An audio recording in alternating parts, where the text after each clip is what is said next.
Hey everybody, it's Heidi from mindfulme.org,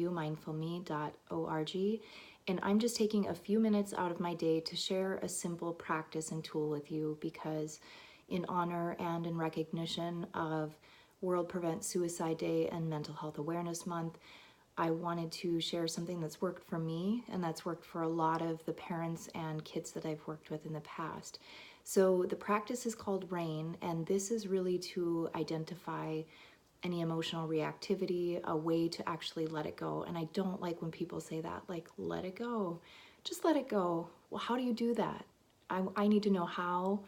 I need to know why I should let it go. Why shouldn't I hang on to things? So when I learned R.A.I.N, it was really, for me, kind of that light bulb moment of like, oh, this is how you let something go. So you can even use your fingertips, and this is really helpful for kids, but R is to recognize. So first notice what is coming up. Is it anger? Is it regret? Notice the emotion that's coming up. Simply identify it, right? Name it to tame it. The A is to accept or allow. And this can be really challenging because oftentimes we want to push away negative, emotions or put them in a bad box where we want to do the opposite with pleasure and joy and happiness and hang on to that. So accepting or allowing it is just being with it, right? Just being with your anger for a moment. The I is to investigate. So where is this coming up in your body? And that's oftentimes where we have a disconnect is, what we're going through emotionally. We often don't really recognize where we're feeling it in the body.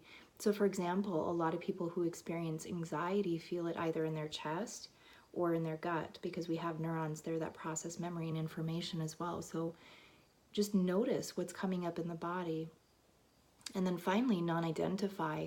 So this ultimately means that we are not our emotions, that like a storm passing through, the night sky, it comes and it goes. So when we can recognize that we're not our feelings and we're simply experiencing those, it takes the charge away, right? It kind of takes the charge away from behind that big feeling. And this is especially true for kids.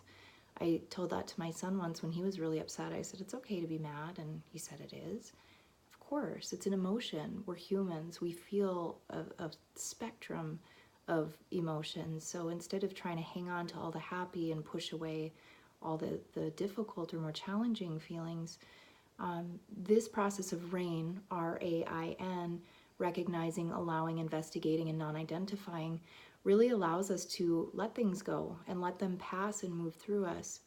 It's also helpful in future stressors. When we experience stressors in the future, we can kind of notice, oh, there's that buzzing in my chest, or, there's the butterflies that I'm feeling again. And it helps us to really make wise choices.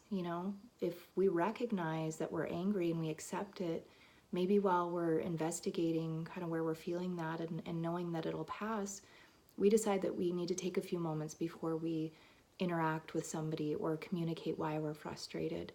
So it creates space. It creates some space between, whatever it is that we're feeling and our response to that.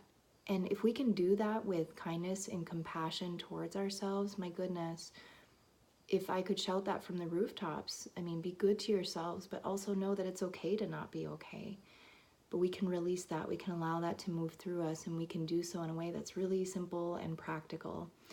And it's called a practice because we have to use it, right? We have to use it again and again for us to see any benefit. So you might try it once and go, oh, forget it. What is Heidi talking about?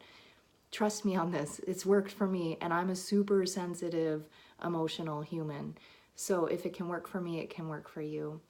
And if you have any friends that might benefit from this, if you think this video is helpful, please share. I just want the information out there. I want people to feel better.